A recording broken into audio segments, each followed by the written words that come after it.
Hi, welcome back to Basement Backgammon. On this episode, we're going to be looking at problem number 7 of Bill Robertie's 501 Essential Backgammon Problems. Before we look at the problem, though, the board that we are looking at right now is a 1 1/4 inch size. We call it 1 1/4 inch because the checker is a 1 1/4 inch. Size travel board by the Druki Blue Chip Game Company. I'll show you the label. The label often falls off of these Druki boards. There it is. But the label should be over here, but they often fall off. The adhesive over time wears off. The Druki Blue Chip Game Company was a spin-off of the Druki Company, which also made chess and backgammon equipment. In fact, they were the first major manufacturers of chess equipment in the United States. And what happened was they were owned by their father.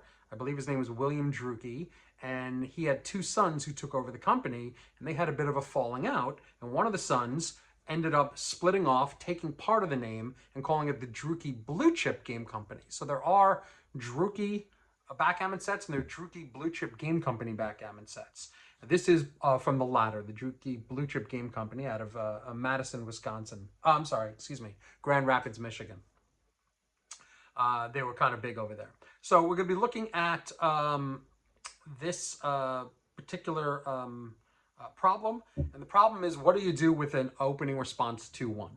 So your opponent has rolled a 2-1, and they've played exactly what Robertie said, which was 13-11-6-5. We went over that in problem number 6. But what happens when you are now responding and you've rolled a 2-1? The answer, according to Robertie, I'm going to give you guys 10 seconds to think about it, and then we'll come back with Robertie's answer. Pause the video if you need more time.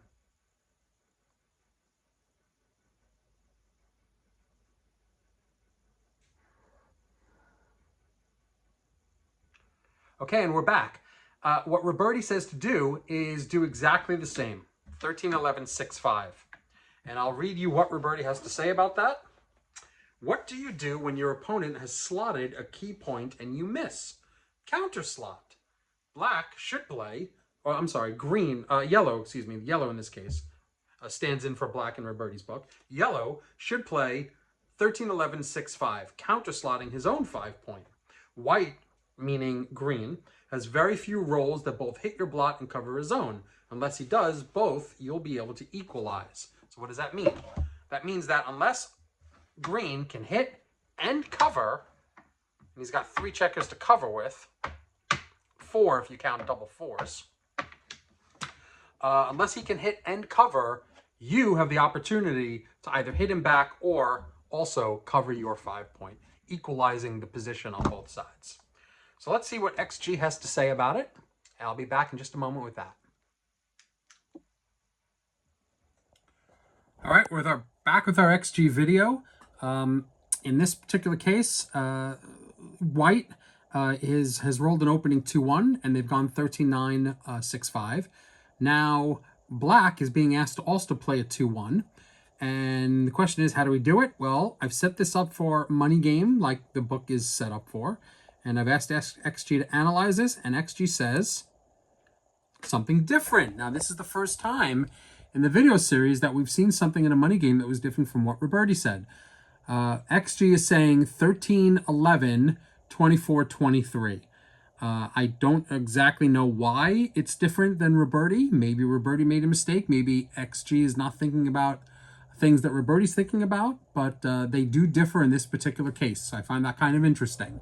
I set it up for match play, however, and if I'm going to set up for match play, and I'm currently, I guess it doesn't really matter, but let's say 0-0 an 11-point match. And now I hit analyze, and now XG matches what Robertie's saying, which is to do 13-9-6-5.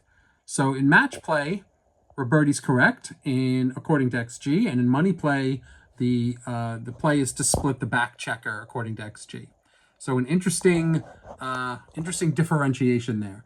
I'm going to leave it to you guys in the comment section to argue about why XG or Robertie differ and which one is correct. Thanks very much for playing. And I will see you guys in the next video. Bye-bye.